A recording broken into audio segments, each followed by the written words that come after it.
¿cómo es? Además de avanzar con los últimos temas de la cursada, me preocupaba, digamos, poder comentarles, si bien no están todavía las consignas, adelantarles un poco cuál es la idea, ¿no? Em, en ese sentido, lo que estuvimos viendo, en realidad fue una discusión interesante porque hicimos una suerte de pequeño balance de cómo estaba cada uno del equipo con sus alumnos. Eh, digamos, la preocupación es que todos participan pocos alumnos. En realidad son una suerte de cenáculos, ¿m? De profesores así con un núcleo pequeño, como ustedes, así de estudiantes, así hiper comprometidos. Ahora que sé que son cosmopolistas más todavía, pero que sabemos poco y nada del resto de la cursada. Tenemos algunos indicadores preocupantes ahí, que son las visualizaciones, por ejemplo, de las clases, tanto de las clases sincrónicas como de las clases colgadas. Entonces, la preocupación era, bueno, tratar eh, bueno, de llamar la atención al resto, a ver dónde está, para transmitir, digamos, un poco cuál sería la idea de las clases que tenemos por delante. Un primer acuerdo fue mantener el cronograma, no modificarlo. Esperen que quiero compartir eh,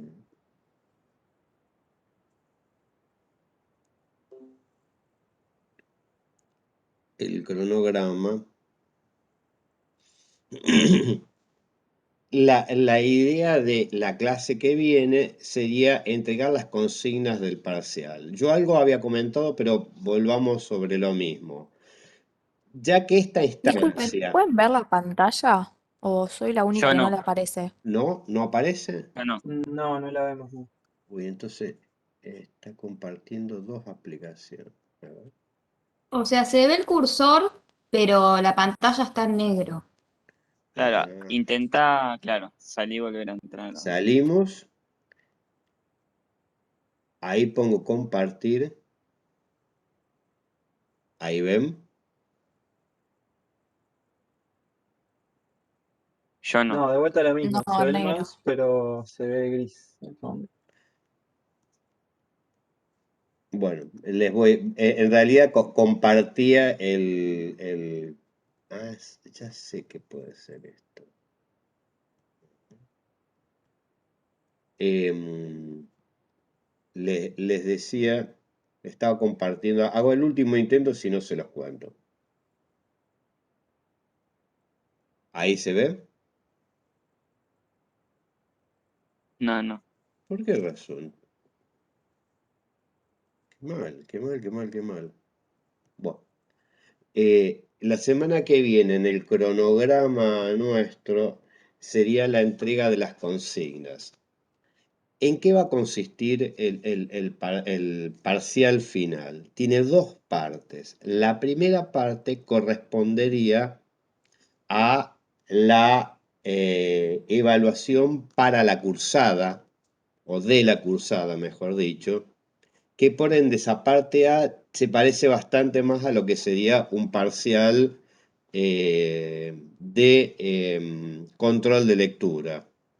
Ahí estuvimos viendo una serie de, para que no sea pregunta 1, 2, 3, le vamos a, digamos, esa parte va a tener algún análisis de fuente, o a partir de una fuente formular algunas preguntas, usted va a tener que desarrollarla, o a partir de una frase o fragmento de alguno de los textos, preguntarle a un mayor desarrollo o vincularlo a. Pero esa primera parte más bien va a ser de revisión de lectura de los temas de la cursada. Estos son los temas que van desde momentos de conformación, expansión y crisis del sistema educativo y los ciclos de reforma de 60, 90, 2000 hasta ahora. Esa parte A, va a ser realizada a la par, de alguna manera van a tener que presentar las dos partes, la parte A y la parte B, mientras la parte B va a ser un análisis de una, por esto creo que lo van a resolver mejor los de sociología, le vamos a plantear una serie de tendencias del sistema a partir de datos estadísticos. Esos datos estadísticos en realidad no son datos, son sitios, como por ejemplo el sitial de la UNESCO, que son de tendencias, el CESPAL de la CEPAL de tendencias, el sitio del Ministerio de Educación sobre evaluación y calidad de la educación. O sea, son distintos portales que tienen datos estadísticos y ustedes los pueden filtrar. Lo que vamos a hacer en estas distintas clases es coachearlos para cómo manejar esos sitios. No es muy complejo, pero digamos, de manera que ustedes puedan elegir la tendencia que les puede interesar. Por ejemplo, la expansión del nivel medio comparado por países y por décadas, por ejemplo. La idea de ese análisis de tendencia no es solamente describirla, sino ponerlo en relación con los distintos temas que fuimos viendo en la cursada, que tienen que ver con los ciclos de reforma, que tienen que ver con los momentos de conformación del sistema o de expansión, etcétera, etcétera. En realidad, esta segunda parte, lo que vamos a hacer más bien en las dos clases que tenemos más de tutoría es, por un lado, mostrarle, bueno, distintas formas de acceder, pero sobre todo mostrar el tipo de análisis. Por supuesto, cuando decimos análisis, tenemos que corregirnos, sería más bien poder hipotetizar respecto de esa tendencia. En realidad no tenemos tiempo para hacer otros análisis, pero digo, sería más bien construir algunas hipótesis, algunas explicaciones respecto de esas tendencias. Y eso, profe, obviamente teniendo en cuenta las reformas que fuimos viendo y todas esas cuestiones, ¿no? Exacto. Ahí va, Bien, y más centrado en Argentina, o sea, si bien hay algunos textos que tienen de otros países, ¿no? Sí, Pero por ahí vimos mucho más, obviamente, Argentina. sí, en realidad, digamos, no lo queremos cerrar tanto a Argentina, para aquellos que quieran hacer algo más comparado, porque te digo, Claro, claro. alguno de los sitios, ¿ves? A ver, ¿cómo puede ser? Cheque esto, no sé. Algo debo estar No, haciendo. yo lo que creo que el análisis de Argentina siempre nos va a quedar más completo porque tenemos más información de ese sistema, de este sistema educativo. No, Pero no, obviamente que hay. no creas, Victoria, ¿eh?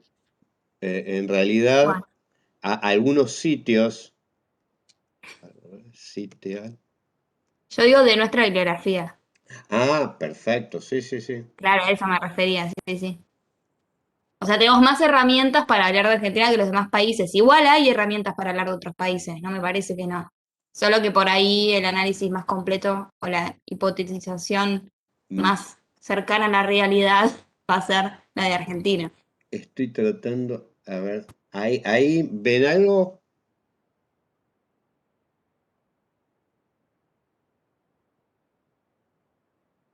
¿Alcanzan a ver algo? ¿No? No, pero espero porque tenés mala conexión, profe. Creo que es eso. Está como Ay, qué cargando, mal, sí. che. Claro. Che, pero A ¿cómo ver, ahí apareció. Apareció. apareció? Sí, sí. El sitial de UNESCO. Perfecto, bueno, bueno. Lo que les decía, en este portal, acá tienen bases de información.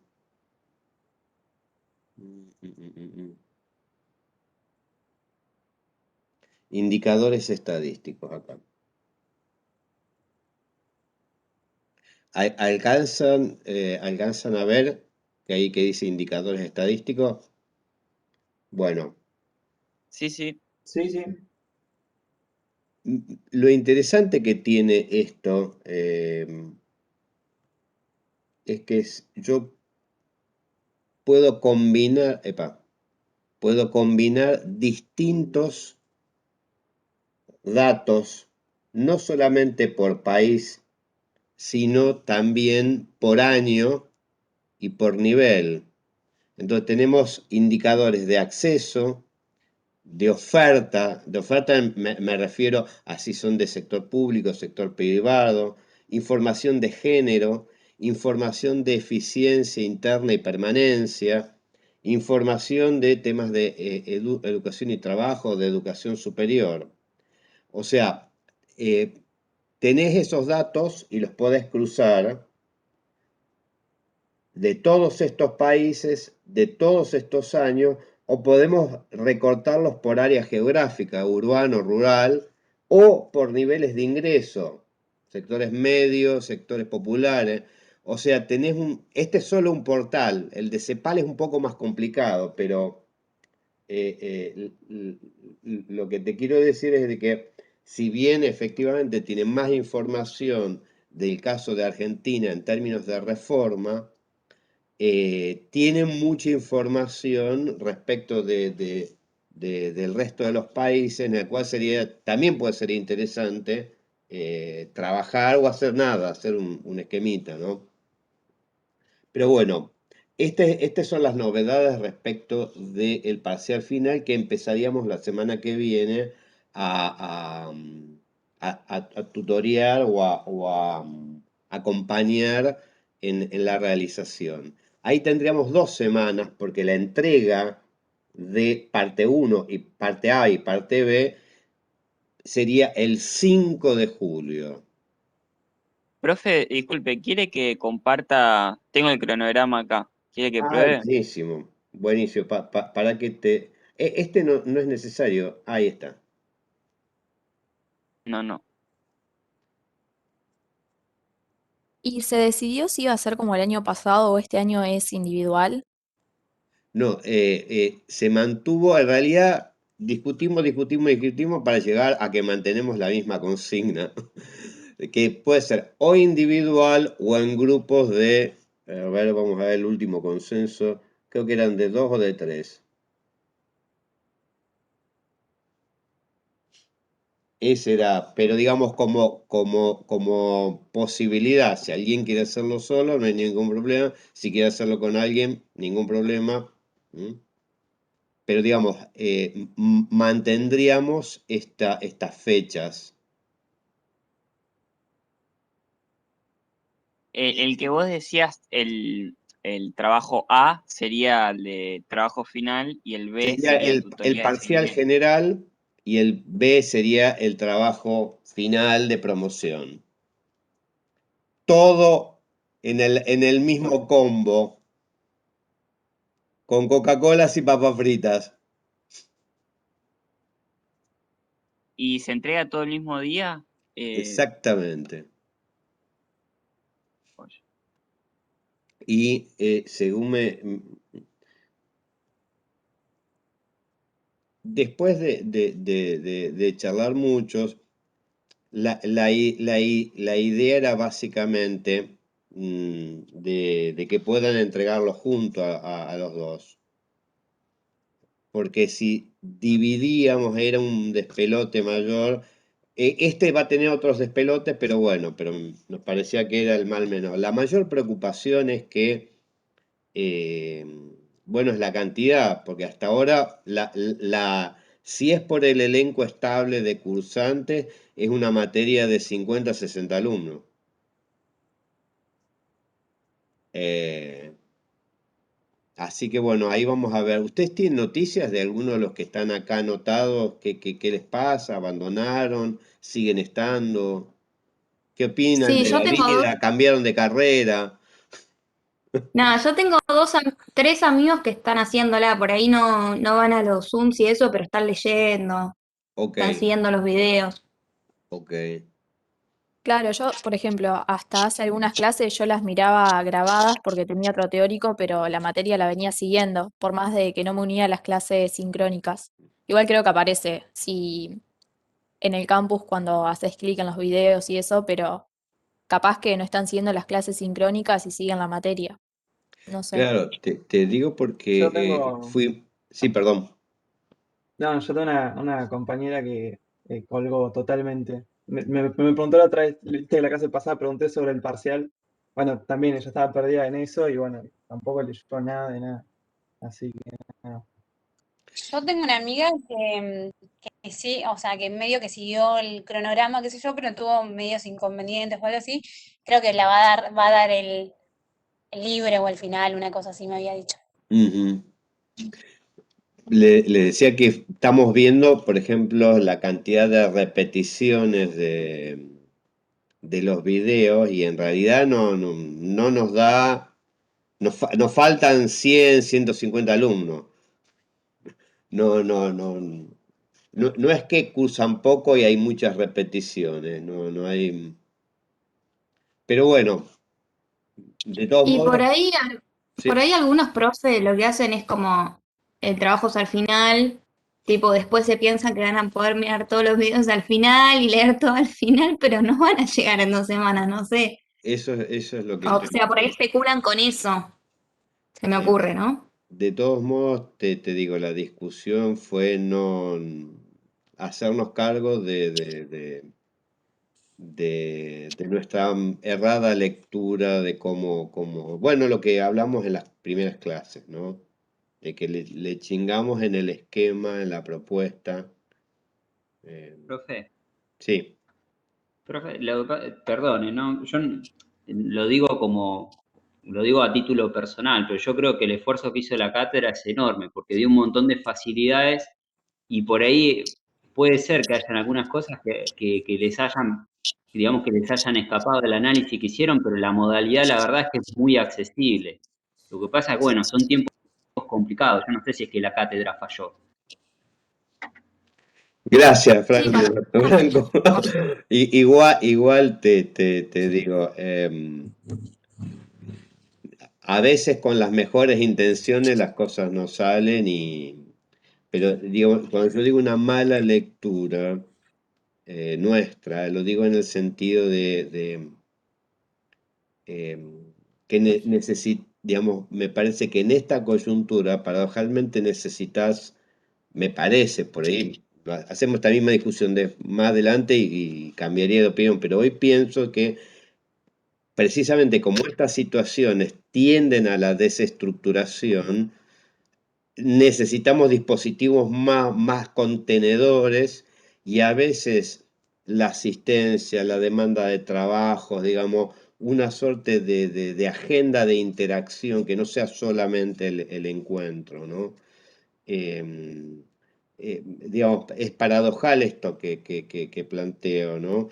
Porque se supone que sería una estructura mucho más, comillas, rígida, ¿no?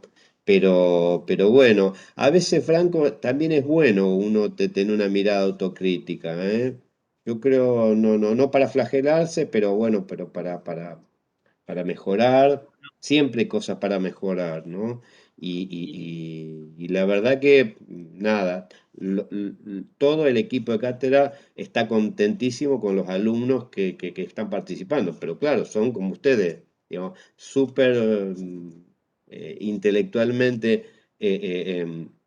muy Ñoños. agudos, muy provocadores, muy desenvueltos. Entonces, claro, o sea, van a aprender con buenos y con malos profesores, van a aprender. El problema son aquellos chicos que, sea por problemas tecnológicos, sea por problemas de formación, etcétera, etcétera. Entonces, en eso uno tiene que estar pensando, ¿no? En aquellos digamos, que tienen, eh, por distintas razones, condiciones más complicadas para aprender, ¿no?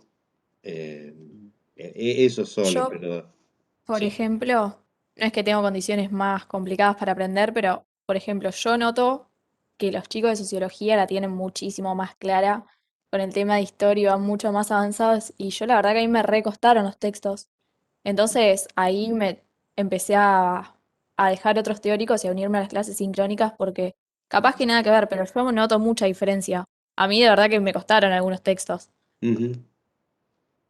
Igual, mira, es muy interesante. Los alumnos que vienen de los profesorados de idiomas tienen, diría Bourdieu, un hábitus para el estudio. Digo, tienen un entrenamiento, un disciplinamiento para el estudio, que los textos pueden ser más o menos complejos, pero tienen un oficio, digamos, que eso, digamos, marca la diferencia.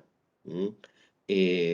Por eso digo, no estamos hablando de estos alumnos, sino de alumnos que tienen otras situaciones. Que eso me preocupa. ¿Quién es que, Camila, Candela, Rocío, quien solamente conoce esta modalidad virtual? Yo, Carmín, Ah, Carmín. Bueno, por sí. eso. A mí sí, un estudiante que solamente conoce la universidad, esto me preocupa porque es un signo de pregunta. Sí, Ya, es que en ya serio en que es re presencial, difícil. ya en presencial es complicado y ahora es más. Entonces, bueno, ahí hay un público especial, ¿no? Pero bueno, volviendo a los temas, esta última unidad, ¿pudieron ver los videos estos de los paneles sobre pandemia? Se incorporó un teórico del aura, un teórico muy interesante. Hace todo un paneo de las discusiones a partir de la irrupción de la pandemia en el campo de la ciencia, en el campo de la educación, en las transformaciones en la educación superior. Y también, bueno, ahí precisamos un poco más los textos de aquel libro de, ahí, ¿cómo se llama? Sí, el de Los educación y mexicanos, de los pandemia. mexicanos. Sí, sí, sí, lo vi, De, que pusieron la presentación. Exactamente, de Casanova, de Hugo Casanova. Y bueno, del texto de Emilia, ustedes tienen el texto de Emilia y también tiene un video de Emilia con Jessica que cuentan ahí más en desarrollo la investigación. Pero si ustedes vieron esto, podríamos organizar una segunda discusión sobre esto, pero digamos, sobre todo respecto de... mm, para no perder el eje, de las agendas de política educativa pre y esperemos post pandemia, ¿no? O sea, no solamente hablar de estas cuestiones, sino, bueno, cuáles eran las agendas que hubo antes y cuáles serían las agendas que está por delante en el escenario que parecería de que eh, iríamos a algún tipo de nueva normalidad. Sí, Alejo.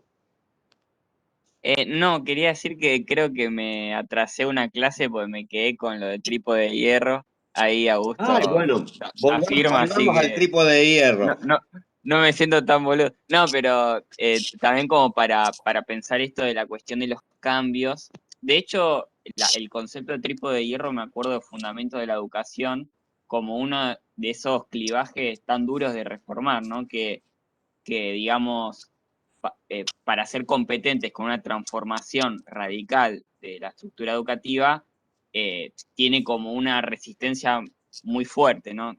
El texto de Terigi como que es bastante claro en ese sentido.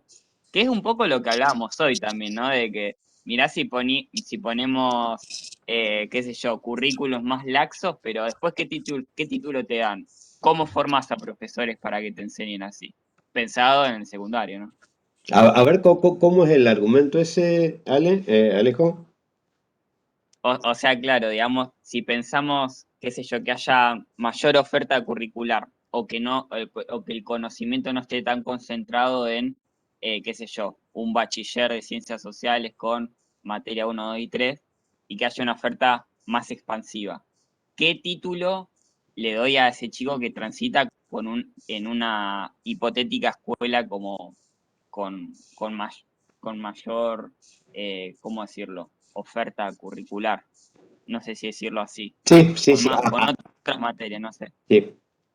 Pero Y también pienso la cuestión de los Eso lo habíamos docentes. hablado en una clase. ¿Cómo? Esto de qué título darle, ¿se acuerdan? Lo hablamos en una clase. Ah, Que sí, hablamos de creo qué que sí. orientaciones teníamos nosotros en el colegio. Sí. Es verdad, es verdad. y Y entonces, bueno, entonces, eh, a lo que hoy es que, claro, No si sé vos qué querés vamos a tocar llegar. una de esas cosas, terminás agarrando tres factores que nada, a ver, aparte de que es mucha guita, también es como una transformación a otros actores, a profesores, no sé, preceptores. Sí, a mí me hizo pensar en por qué son tan lentos los cambios educativos, que es que si vos modificás uno de estos tres aspectos del trípode, el que primero tenés que cambiar con anticipación es el de la carrera docente. Porque si vas a hacer un cambio en lo curricular, que es justamente lo que dice Tri, estás desperdiciando todo el entrenamiento en un tipo, una Sí. forma de dar que no se corresponde. Por eso digo que el ejemplo que diste la clase pasada y hoy lo retomaste, de que se quita de la escuela el idioma francés, bueno, tiene consecuencias terribles a nivel de formación docente. claro, en realidad el punto es que como está ligado, por un lado, la estructura curricular a la estructura laboral, ¿m? Y a su vez ambas cuestiones está asociada a la pregunta por la titulación, tocar alguno de esos aspectos, como dice Augusto, tiene consecuencias. Ahora, el punto es que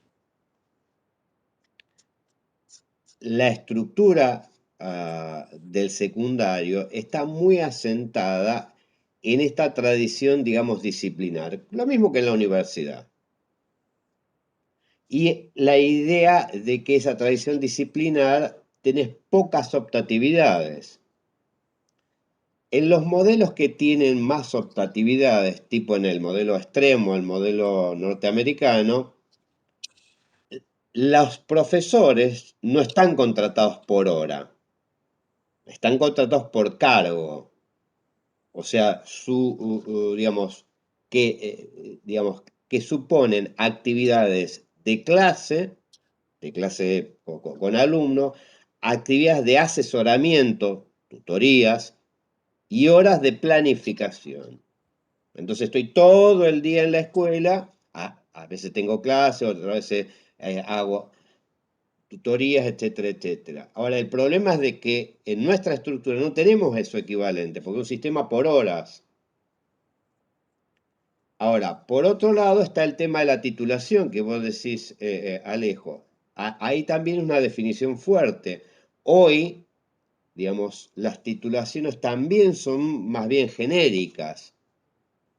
Entonces, ahí el problema es cuándo introducir algún nivel de especialización para el trabajo, no general, que ahí implicaría algún tipo de definición. No quería dejar pasar el primer punto que señalaba sobre la cuestión de los docentes, porque me parece súper importante en la cuestión del régimen de trabajo y también de el lazo social que se construye los grupos de chicos de la escuela con el personal o el staff de las escuelas. Digamos, de mi experiencia, yo saco como mucho mayor compromiso o vínculo afectivo con preceptores, por ejemplo. ¿No? Bueno, no es el caso capaz de mi escuela, que como que hay un grupo, un núcleo de docentes que se quedó como hace 10, 15 años, pero hay escuelas que entiendo que no, y eso hace que siento yo que no haya un compromiso, por así decirlo, digo, hay que Sí, ver casos particulares y toda la bola, pero de compromiso institucional o con los grupos de chicos, porque total, estás un año o dos y te va, o lo que sea. Y también entiendo que, y según intenta argumentar Terigi, entiendo que los docentes también muchas veces, bueno, se toman licencias o rotan y toda la bola y se debe un poco a este problema. Así que me parece como muy interesante como problema a tratar. Es el gran problema, porque, a ver,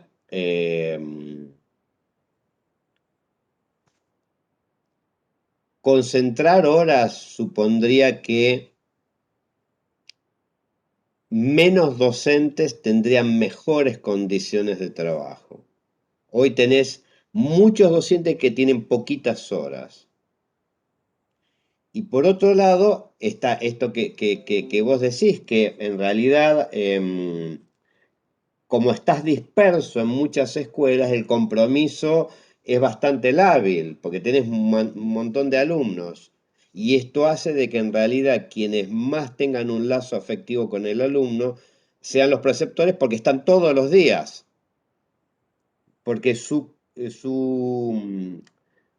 porque tienen un cargo afectado al curso, no tiene que ver con un área, sino con el curso. Entonces, ahora, el punto mayor es que vos, al tocar eso, estás tocando el mercado laboral docente. Entonces, esto lo hace más complicado.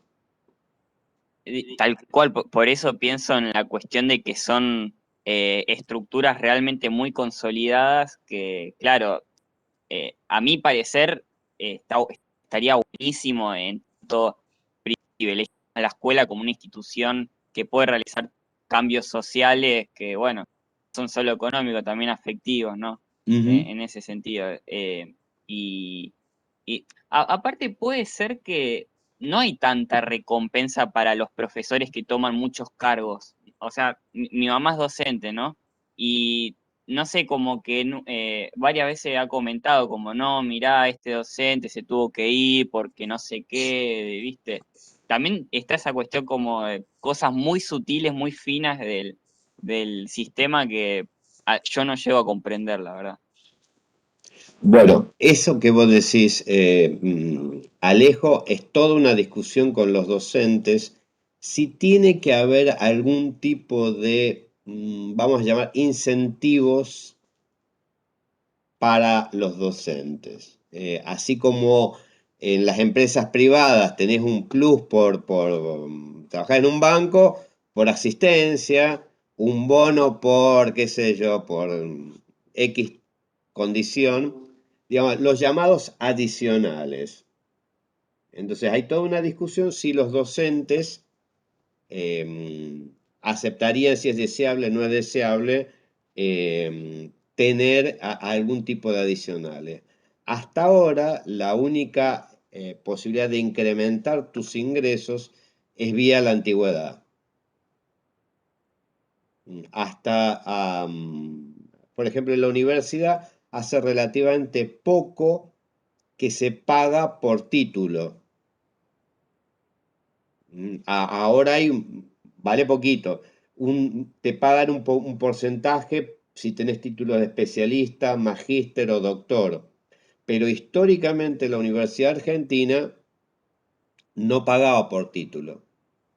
O sea, le paga lo mismo a un tipo que doctor, premio Nobel, lo mismo que a un profesional. Pero porque la tradición era, digamos, casi un igualitarismo total. Entonces, ahí hay una discusión respecto de los incentivos o no a las tareas docentes. Ahí se abre todo un abanico porque hay desde aquellas visiones más neoliberales que atar los incentivos a los resultados de aprendizaje. Según cómo me vayan los alumnos, puedo llegar o no a cobrar el plus. Aquellos que tienen, digamos, que ponen más el acento en los plus en la capacitación. Aquellos que ponen más el acento en, bueno, en el caso de chileno, por ejemplo, de innovaciones educativas. O sea, la idea de pensar, hay otros esquemas que no tanto por mérito, sino por función, que puede haber, por ejemplo, plus, esto se está pensando, si yo acompaño a docentes nobles.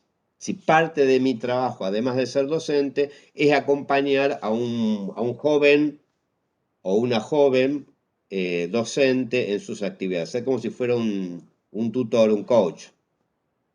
Pero es la idea de que vos, en la función docente, podés incrementar tu salario, no solamente por vía de la antigüedad.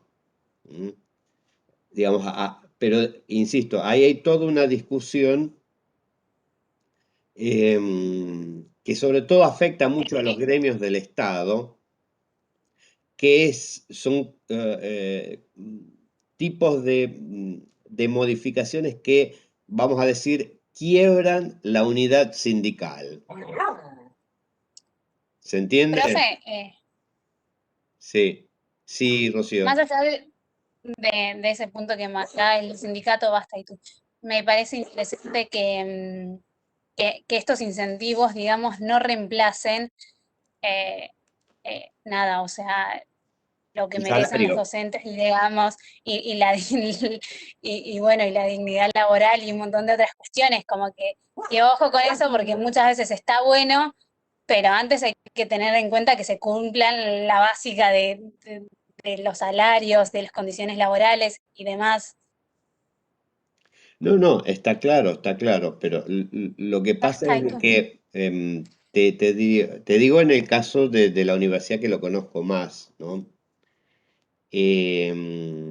Las posiciones era la demanda por plus por titulación, así, bueno, ¿por qué razón voy a cobrar igual que otro profesor que no es investigador o que no tiene formación? Del otro lado decían, bueno, pero en realidad quiebra en cierta manera la homogeneidad salarial. Te digo que cuando salieron digamos, en los 90 políticas de incentivo, en ese momento significaban como un 30% de tu salario. Entonces ahí entra esto que vos muy bien decís, que es que los incentivos terminan explicando el grueso del salario. ¿Mm? Lo que pasa que es una discusión, te diría, en dos partes. Una, si es necesario o no incentivos, y la otra es respecto a cuáles son las condiciones Basta y tú. de salario, de trabajo, etcétera, etcétera, de distintos sectores docentes. Te pongo un Claro, sí, ejemplo. tal cual. No me parece mal, digamos, pero me parece que tiene que haber una buena base, digamos, para que esto no sea el reemplazo de un buen salario y demás. O sea, si hay una base, digamos, me parece bien que haya una lógica también más de estilo meritocrática o una cuestión así, pero tiene que haber una base, digamos. O sea, Pero, Claro, que no sea el 30% del salario. claro, totalmente. Ahora, el tema es complicado porque ¿cuándo se cumplen las condiciones para empezar esta cuestión de diferenciación? Para ser sencillo, bueno, suponete que en las próximas paritarias los docentes recuperen todo lo que perdieron por la inflación, que sería para festejar, ¿no? Ahora, si yo te digo que en realidad, aunque te dieran toda la inflación, seguís estando en el rango de pobre, porque el 50% de los ingresos, o de la población, mejor dicho, tiene ingresos de pobreza, claro, es muy difícil esta otra discusión. O sea, porque está como que todo achatado en términos salariales. Sí, no sería prioritario, la verdad, esa discusión, la Claro, comparación del salario. claro. Me pongo en abogado del diablo. Me pongo en abogado. em, los otros la van a querer igual, ahí también empieza, digamos, divide y reinarás, porque las personas que en este caso, como decís vos, que tienen investigación y doctorado y demás, obvio que van a querer ese incentivo por encima de las personas que no en un mismo trabajo, digamos. Claro, pero por eso el punto sería cómo em, les doy un ejemplo. Si ustedes van a un hospital público, el personal profesional médico, el problema es de que, como el razonamiento es como nos pagan poco, trabajamos poco. Entonces, si tengo que estar 7, 8 horas, estoy 4 horas, atiendo el consultorio y me voy a la clínica. Los hospitales hasta ahora funcionan alrededor de eso, de ese implícito que sabes que no cumplen todas las horas porque les pagan poco. Y también uno puede pasar en la administración pública. Vas a un ministerio, ¿m? Entonces hay la lógica de que como me pagan poco, trabajo poco. Esta es una cuestión que en el caso de los docentes es difícil hacerlo. O sea, si tengo 10 horas, 20 horas, no es que puedo no trabajarla. Puedo ir desganado, o puedo tomarme licencia, o puedo... ¿m? Pero el punto es de que digamos, es muy complicado romper esos círculos viciosos. ¿Se entiende? En el comportamiento de los distintos actores sociales. Entonces, muchas veces el incentivo, más que premiar la mejora, lo que está tratando es de que se cumpla el mínimo de la norma de esa actividad laboral. ¿Se entiende? Por eso es de que es difícil pensar estas transformaciones en el marco de una visión más global del sistema. ¿Mm? No sé si se entiende, ¿no? Sí, sí Em, se entiende, profe. Les digo porque los datos que hay, por ejemplo, que sería el lado B en esta coyuntura, van saliendo en Diario AR distintas notas sobre cómo viven la pandemia y la escolaridad los sectores populares. O sea, aquellos sectores que tienen menores condiciones, bueno, en realidad no es solamente las condiciones tecnológicas, sino que en realidad poca capacidad de retener a esos alumnos de parte de los docentes de esas escuelas a los que asisten esos alumnos. ¿Mm? Efectivamente, hay problemas de conectividad, pero sobre todo hay problemas, digamos, que antes los teníamos respecto de la asistencia, respecto del compromiso, de esto que ustedes plantean. ¿Mm? Y que efectivamente como que ese deterioro, digamos, a veces se piensa en estas políticas de incentivo más para lograr, por ejemplo, los plus por asistencia, es básicamente para que no haya paro, para que vos decís, bueno, ¿cómo hacemos para garantizar los 180 días de escuela en las escuelas? No sin conflictos, sino para que digamos, todas las reglamentaciones que habilitan distintas formas de licencia, etcétera, etcétera. Bueno, un incentivo es que, bueno, quienes vengan todos los días o gran parte de los días van a cobrar un poco más. O sea, lo que trato de decir, cuando la Son bases política... a problemas estructurales. No, ya sé. La pregunta es, frente a problemas estructurales, las políticas deberían ser políticas que apelen a la moral, que apelen a la conciencia, o políticas que tienden a orientar la acción. Yo puedo decir, Está buena la les pregunta digo porque moralmente a los empresarios que no aumenten las cosas porque la gente se muere de hambre y si no, Dios los va a castigar. Bueno, es una política del deseo, oremos, recemos, no es una política, o sea, no es un problema moral, ¿se entiende? De compromiso. Suena medio pesado lo que estoy diciendo, pero digo, es como si dijera,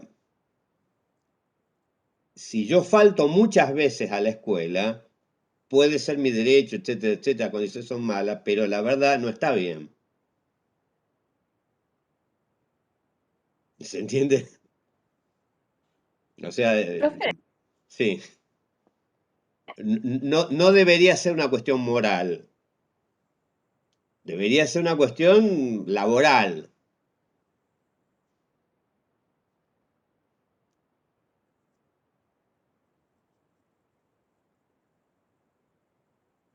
Hola, hola, ¿están por ahí?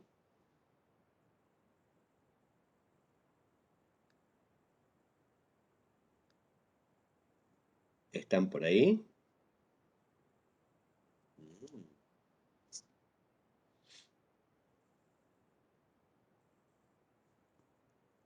Para que no nos vayamos, nos Acá deja ahí acá estoy, volví. volvió el susodicho. Sí, sí, sí, sí, sí. No tengo miedo que me reprendan así moralmente. El profesor se va, está huyendo de su responsabilidad docente. Queda en la grabación. Totalmente, sí, Olvídate. sí. Ahora estamos todos expuestos, por eso. La decana te va a ver y bueno, chao.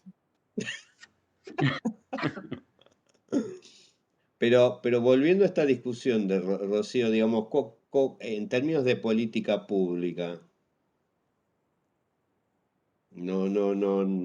digamos, ¿cómo enfrentar ciertas situaciones?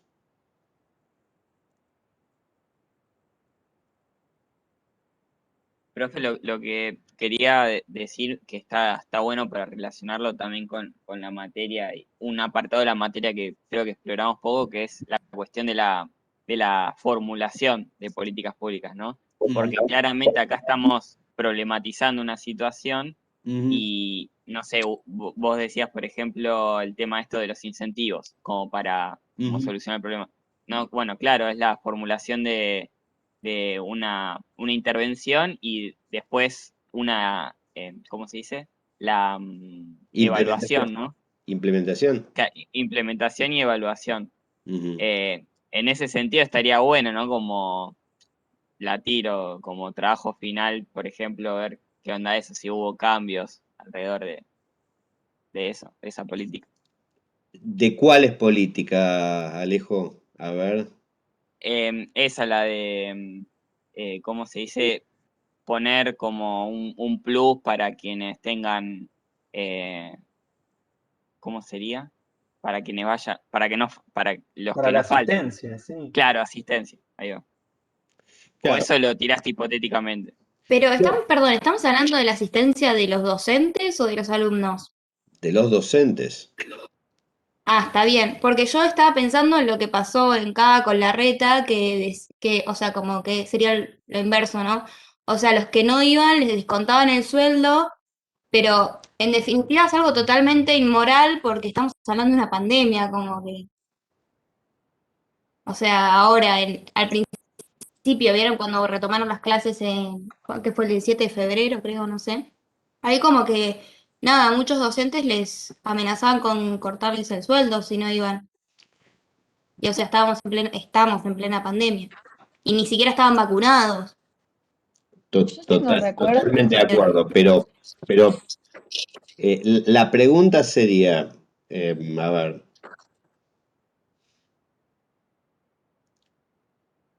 cuando ves antes de la pandemia, que un dato que vos ves es que tenés mucho ausentismo de los docentes, Sí. que una de las cuestiones que aparece, no la única, pero un fuerte de por qué crece la escuela privada, es porque para la organización familiar, vos sabés de que ahí llueve, truene, hay erupción de un volcán, los chicos están ahí. Entonces,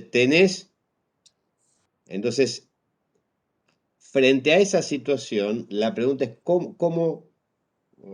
siguiendo un poco la interrogación de Alejo, bueno, ¿cómo pensar políticas públicas respecto de eso? O sea, una es la apelación moral, pero ya sabemos que esto no funciona así.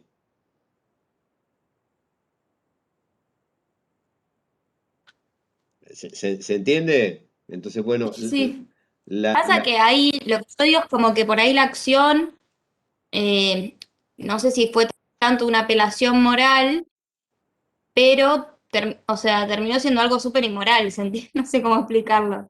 O sea, lo que se requería Sí, era igual algo súper inmoral Vicky, porque en el contexto eh, de pandemia, él no habla de la pandemia. O sea, sí, está bien, era de nace igual, antes, pero claro, sí, sí, o en sí. un contexto de pandemia. pero mira, No, en antes. esta onda autocrítica, vamos a decir, la propuesta de la cátedra se sostuvo sobre un precepto moral. Yo me quiero matar, ¿no?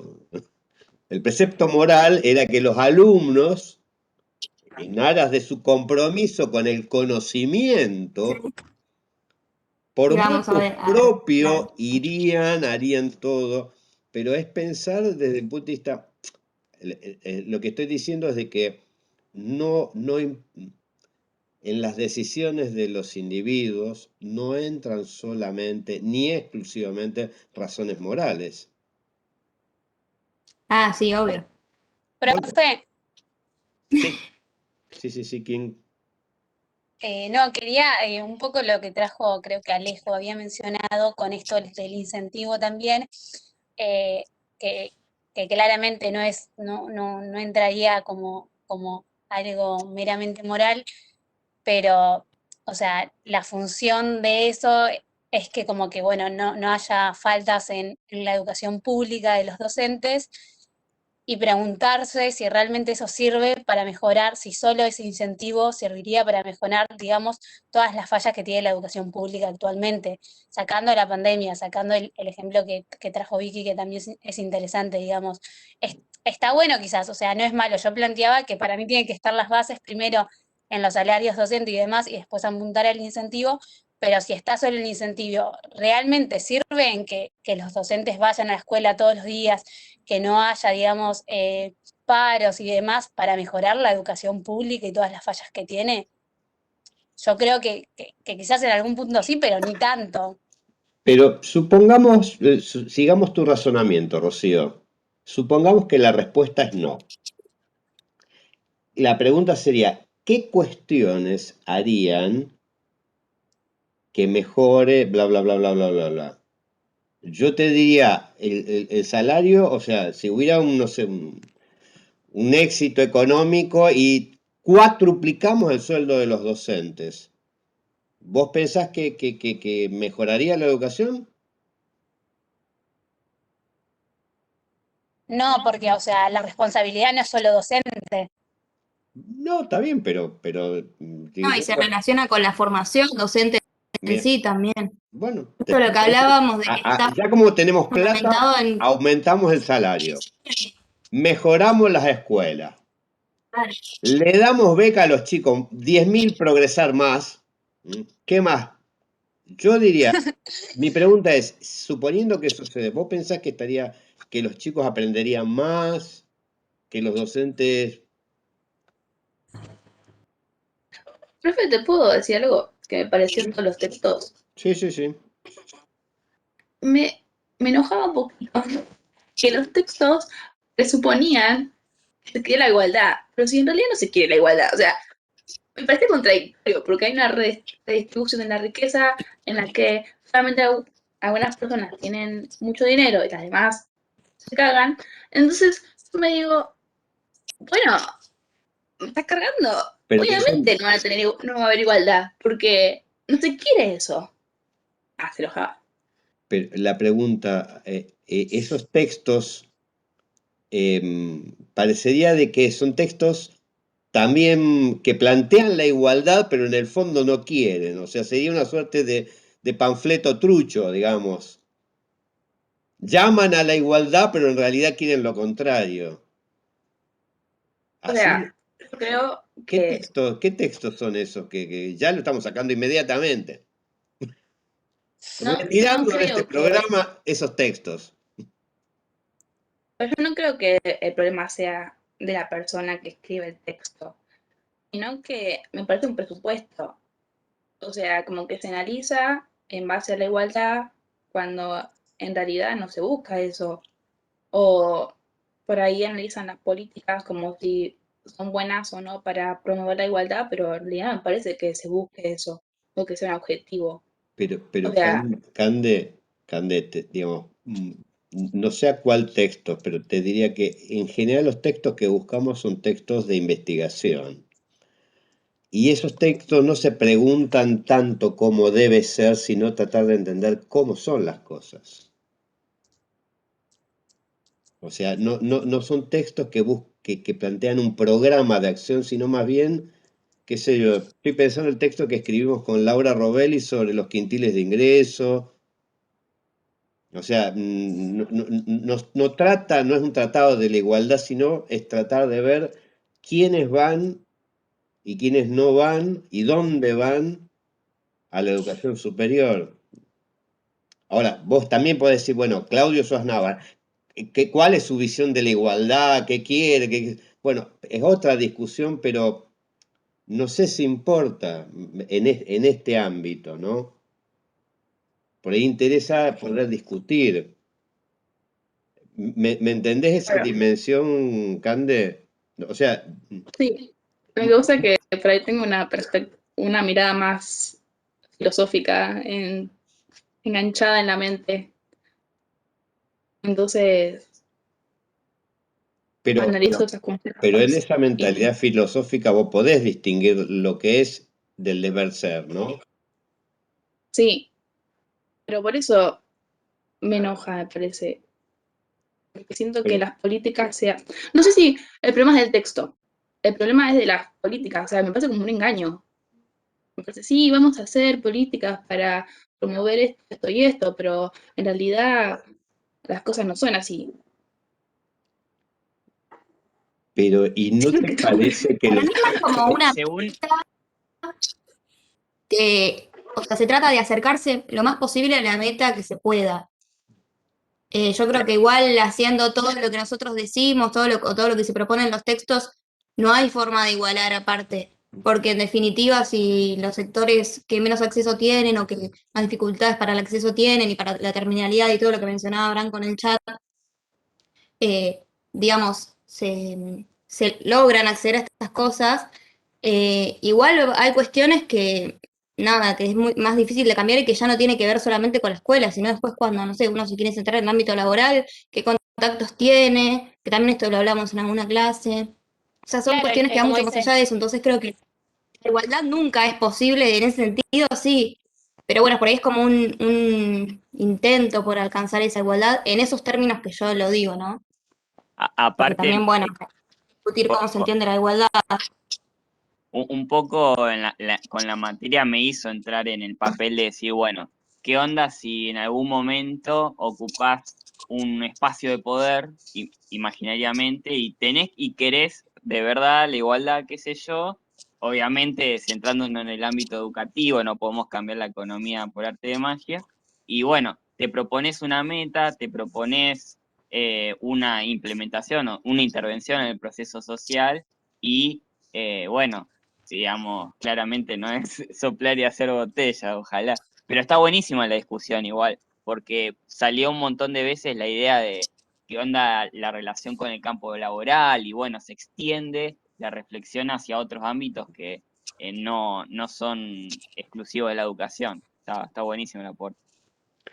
no, Una- y Sí, como aparte, sostenía yo creo Vicky, que, perdón, Vicky, no, una cosita corta, que creo que por más de que llevemos a cabo todas estas políticas y sean exitosas y todo, siempre desde los sectores más altos va a haber una nueva meta, un nuevo obstáculo que van a imponerles para que, digamos, seguir diferenciándose, porque así funciona el sistema también, ¿no?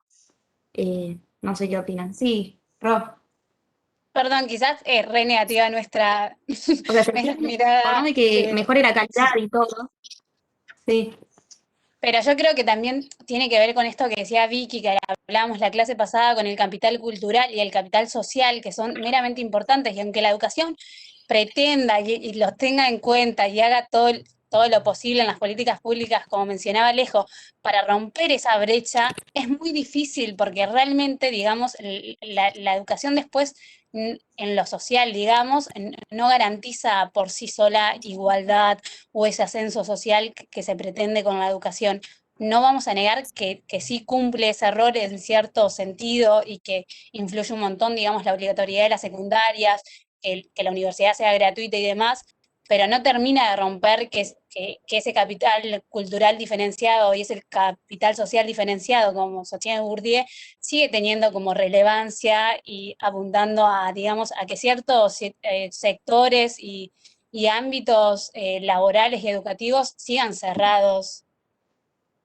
Pero, lo que pasa, perdón, Hago un pequeño comentario, pero ¿tan pesimistas están ustedes, che? Tan, profe, tan... profe, Me ¿puedo? siento, me siento un viejo tirabomba, la verdad, con esta Sí, juventud profe, perdida y tampoco- pesimista. los textos para mí tampoco son tan alentadores. No, Como que te ya sé. tuvieron un Yo montón sigo de teniendo respuestas, como la imagen. No, pero sigue habiendo. pero a ver, Yo sigo queriendo cambiar el sistema y todo, aunque no se va a lograr, sigue estando ese ideal por ahí. Para mí, digamos, o sea, hay ciertas vetas para actuar y ciertos ámbitos para lograr eso. No es tan pesimista, pero sí hay que tener en cuenta todo esto pesimista, yo creo que a la hora de abordar políticas públicas y demás. Y yo, o sea, como que también al venir del derecho y demás, también entiendo como mucho de la lógica esa también de las leyes y de los cambios, y que bueno, que nada, que son medios negativos también. pero, Y nada, y que cualquier política pública tiene que ir acompañada, digamos, de tan importante y tipo apuntada a eso, a un cambio cultural y demás, que es lo que va a marcar que estos capitales no hagan la diferencia después. Perdón. no, pero hago Digo que una ser pesimista mención más de contexto. es En los años 70, seguro los vieron en otras materias, pero bueno, en los años 70 fueron años de mucha expectativa, de cambio y de experimentación respecto de intentar cambiar la sociedad, algunos salieron más o menos, etcétera, etcétera. Pero lo interesante de esa experiencia es de que en ese mismo momento, frente a la posibilidad del cambio, había dos posiciones. Una que decía que o se cambia todo o no se cambia nada. Ahí había unas canciones de folclórica que decía el que no cambia todo no cambia nada. No, no, creo que mis compañeros no estamos en esa postura de no se cambia nada porque No, por claro, supuesto. es intermedio para mí. está en un intermedio, claro. Esperen. Pero el camino a vamos a cambiar algo es un camino en el cual presupone de que ese cambio tiene una dirección o aporta para algo en un proceso, de que en realidad, claro, lo que me llama más la atención de algunas de las intervenciones de ustedes es de que en el horizonte, aunque sea lejos, no hay la resolución, sino hay más de lo mismo. Con lo cual es complicado eso, porque quiere decir de que no solamente es estructural, sino intrínseco el problema. profe, Sí. perdón, porque ahí se dijeron varias cosas, ¿no? Por un lado se mencionó la teoría reproductivista, ¿no? O sea, como que se reproducen las diferencias sociales o este nivel de jerarquización y privilegios dentro de una sociedad. No se cuestiona el orden, sino que, bueno, se espera una educación que mejore ese orden, pero bueno, siempre se pone el énfasis en el individuo y no en lo que se está reproduciendo. Eso por un lado es muy interesante, pero y también es muy interesante cómo, bueno, retomaron varias veces esta idea de la formación nos prepara para un trabajo, ¿no? Bueno, pero por ejemplo, la educación actualmente tiene un modelo arcaico que sigue con esta insistencia en la mano de obra especializada, repetitiva, y digamos que no sale de eso. Y ya hay muchas cosas que las pueden hacer las máquinas y tienen esa característica, acumulan datos, hacen las cosas de manera repetitiva y sin cansarse, porque para eso fueron construidas, y hacen tareas especializadas. Y eso es un poco lo que nosotros vemos en la educación, retener datos, conocimiento especializado y hacer una determinada acción repetitivamente. Entonces, ¿qué digo con esto? Que un poco también, gran parte de los problemas que hay es que no digo que esté mal la educación es necesaria, es fundamental, ¿no es cierto?, para el progreso. Eso nadie lo va a discutir. Acá la cuestión es por ahí cómo están enfocados justamente los programas de formación y cómo existen alternativas como la Universidad de las Singularidades, que tiene un nombre que atrae ya per se, pero cómo está planteando carreras que incentivan las cosas que nos van a diferenciar de las máquinas a lo largo, que es la creatividad, la colaboración, la sociabilidad y la capacidad esta de innovación, que por ahí una máquina yo le puedo poner todos los datos que quiera, pero no tiene esta capacidad creativa. De hecho, hay máquinas que las han puesto a escribir guiones de película o a hacer obras de arte, y lo que hace es hacer como un requecho de cosas que uno le puso, no crean nada, lo mismo que con las lenguas. Pero estas universidades que se enuncian así como, bueno, no digo un faro del conocimiento, pero sí por lo menos una propuesta alternativa al modelo de repetir y acumular conocimientos, lo que proponen es carreras, digamos, que están por venir, digamos, como nuevos nichos que se van a abrir, de hecho, relacionados con el avance tecnológico, digamos, la conquista del espacio y otras cuestiones que, bueno, es cierto, para el que le gusta sociología, por ahí va a decir, bueno, pero a mí no me concierne. Bueno, pero por ahí también se podría plantear algo relacionado con la sociología, la literatura y otras propuestas concretas. Ahí dije como un montón de cosas, pero bueno. No, pero me parece interesante, ¿sabes qué? Cuando los escuchaba, les recomiendo este librito. Por ahí lo vieron. Sí, del siglo XXI, ¿no? Sí. ¿Por qué el capitalismo puede soñar y nosotros no? La verdad que es un libro provocador porque lo que muestra es que el capitalismo, o sea, digamos, cuando hablamos del capitalismo, ¿qué estamos hablando? En buena medida lo que muestra la capacidad que tiene el capitalismo de reinventarse y que en cierta manera esa reinvención no solamente tiene que ver con la explotación, sino también con la capacidad de generar utopías. Y el autor más bien se pregunta, bueno, ¿por qué razón las izquierdas, los sectores progresistas, en cierta manera cuando pensamos la transformación, lo pensamos como si fuéramos hombres del siglo XIX?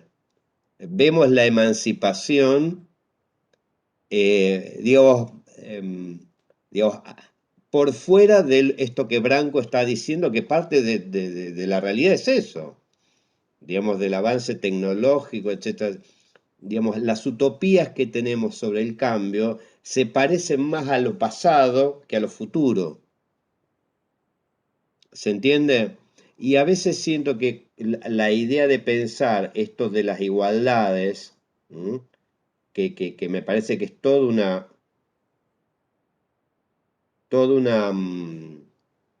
una discusión, ¿no? Sobre todo que ha empezado a estallar ahora, porque durante mucho tiempo pensamos la igualdad como homogeneidad, como que todos iguales. Las utopías sociales se pensaron como una idea de que la igualdad era eso, y si ahora, bueno, es más complejo, o sea, lo que quiero decir es de que quizás no estamos viendo otras cuestiones que tienen que ver con las transformaciones sociales, incluso con el tema de la educación. O sea, para dar, digamos, el salto que están pegando las tecnologías con esto de la pandemia, yo creo que todavía no lo podemos dimensionar. Ahora, la pregunta es, ¿va a resolver la desigualdad? No, no creo. Yo creo que, digamos, digamos que generar nuevas desigualdades, pero me parece que la pregunta, partiendo de esta idea que ninguno estamos en la posición de o se cambia todo o no se cambia nada, sino en qué tipo de cambios pueden acercar a mejorar las condiciones, a achicar las brechas, a mejorar el acceso, que, insisto, en nuestra situación no es poco eso. La verdad que no, digamos, digamos, en la parte que cada uno nos toca, que parte de los alumnos de la cátedra se mantengan, avancen, etcétera, etcétera, hayan encontrado algo, no es poco. ¿Mm? Pero digo, me parece de que hay un espacio que cuando yo leí el libro este de Galeano, digo, sí, la verdad que a veces pensamos ese futuro medio mirando más hacia atrás y no mirando hacia adelante. Qué sé yo, algunos habrán leído algo de Byung-Chul Han. Dice, bueno, el capitalismo de ahora no está a base de la dominación. Eso era en el siglo XIX. Ahora es un capitalismo que digamos, en el cual nosotros somos los más implicados en autoexplotarnos. Profe, está muy bueno el libro y yo me acuerdo que hay una parte que dice tipo, el capitalismo tiene utopías y es colonizar Marte y demás. Así que nada, y muy relacionado, digamos, a Byung-Chul Han y a Bauman, me parece, también con todo lo de la liquidez y demás, que creo que en una clase lo habíamos hablado también. Ujú. Pero por eso, volviendo al tema de las políticas públicas, volviendo al tema de la política pública, me parece que ahí está el punto en el cual poder pensar en esos dos registros, un registro más de la coyuntura y un registro más estructural. ¿Mm? Eh, Digo, para poner un poco de una nota de optimismo en esta juventud pesimista. No, no, no, no, no, no. Pero, profe, no se trata tanto de ser pesimista, sino de ser realista también y entender qué cambios son factibles y cuáles no. A eso iba yo. Julia, si ahora con 20 y pico de años sos realista, ¿cómo vas a ser a los 30, a los 40? No, por favor. No, no, no, no, no. No, no, no. Y bueno, No, no. pero eso Yo no quita, levantaría digamos, firmas la esperanza, a obviamente. favor del optimismo de Victoria. Recuperemos el optimismo de Victoria. En rigor Yo igual estoy muy en la de Vicky.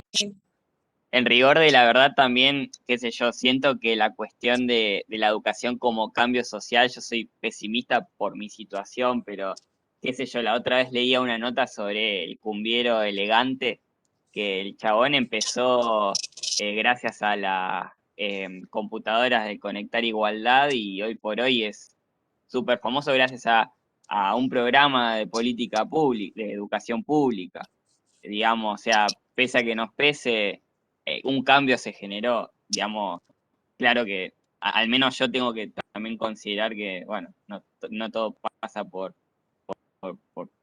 por casos cercanos, qué sé yo.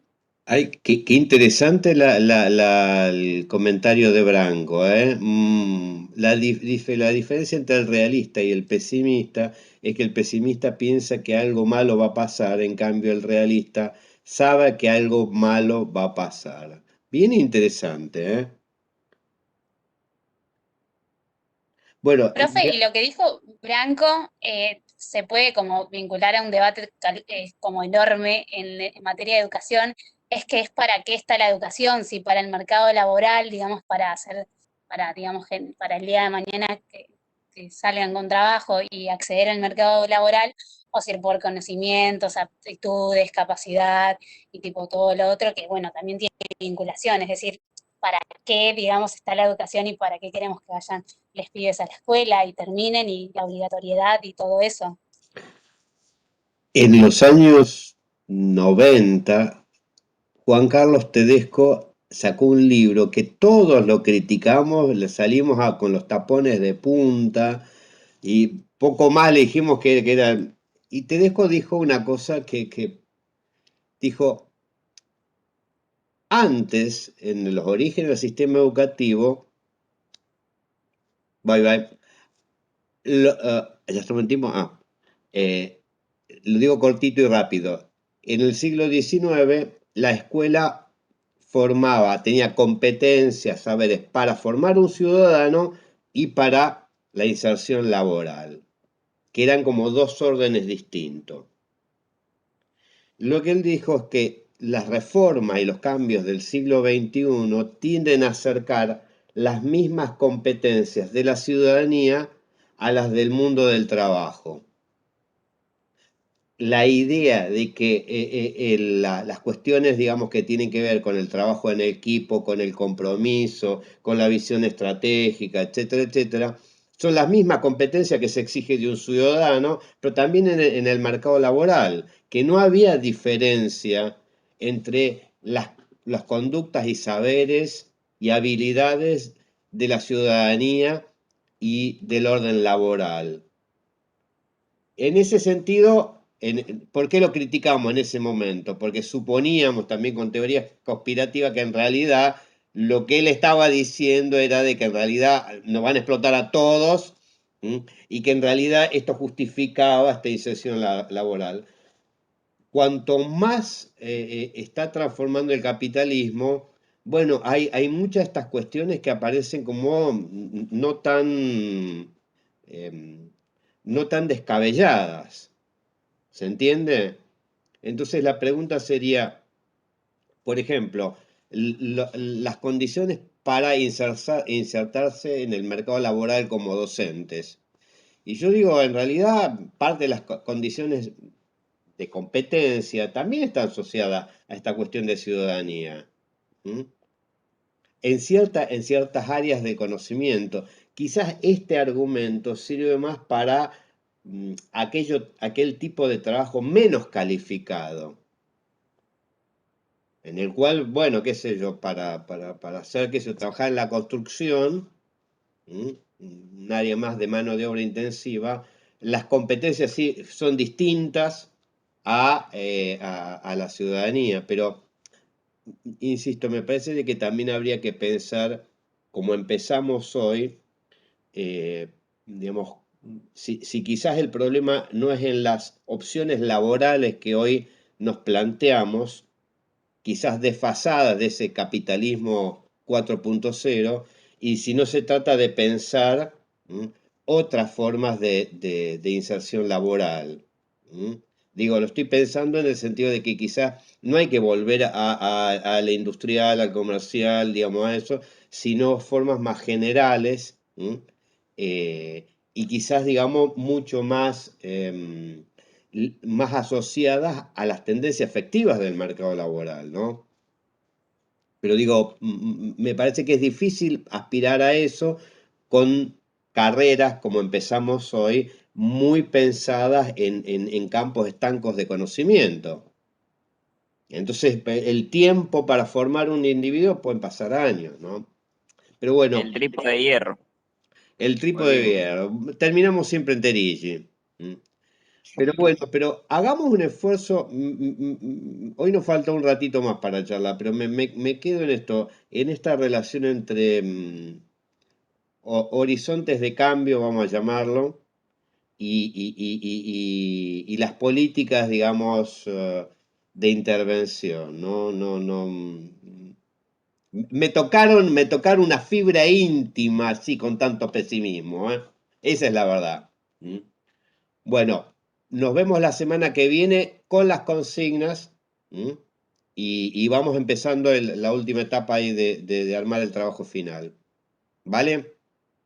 Dale. Chao, profe, gracias. Dale, profe. Gracias, profe. No, Gracias. profe, Chao, chao. chicos. Chao, nos vemos. Cuídense.